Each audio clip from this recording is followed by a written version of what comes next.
السلام عليكم ورحمة الله وبركاته. بسم الله الرحمن الرحیم.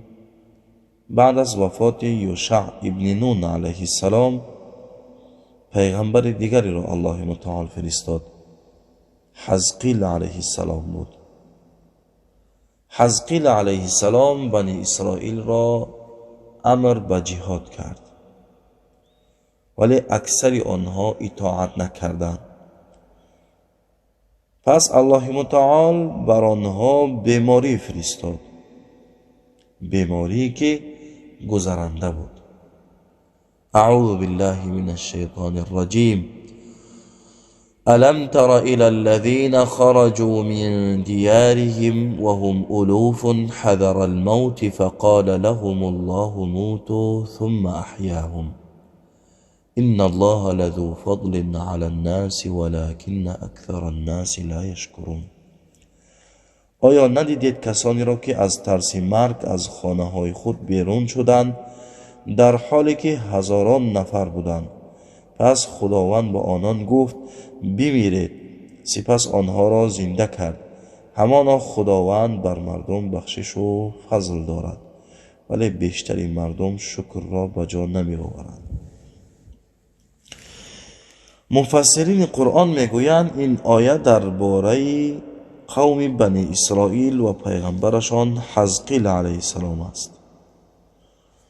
بر بنی اسرائیل بیماری نازل شد. بیماری سخت بود، گذرنده بود و عده از بنی اسرائیل مصلحت کردند، یعنی کسانی که بیمار نبودند، بیمار نشده بودند، اکنون از امر الهی میخواستند فرار کنند، بگریزند.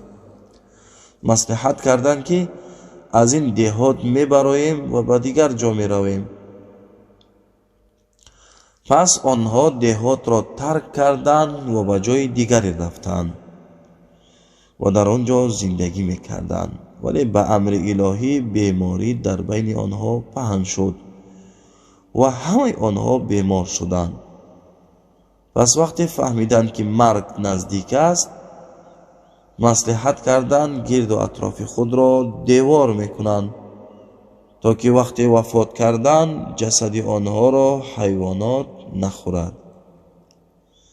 گرد و اطراف خود را دیوار کردند، دیواری بلند ساختند و بعد از گذشت زمانی همه آنها وفات کردند، هلاک شدند.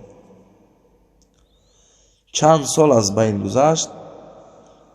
حزقیل علیه السلام به نزد همان جا گذر میکرد و دید که یک دیوار بزرگ ساخته شده است. به درون همان جا در آمد، یعنی همان دهات خرد در آمد. دید همه آنها وفات کردند، یعنی هیچ کسی در بین آنها زنده نیست. پس در تعجب ماند که این جسدها چطور زنده می شده باشد. پس از جانب الله متعال به حزقیل علیه السلام وحی شد که اگر بخواهی آنها زنده می شوند. پس حزقیل علیه السلام دعا کرد و جسدها در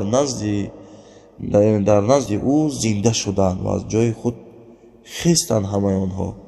ابن عباس رضی الله عنه میگوید 4000 نفر بودند. 4000 نفر. وقتی آنها خیستند گفتند سبحانك ربنا.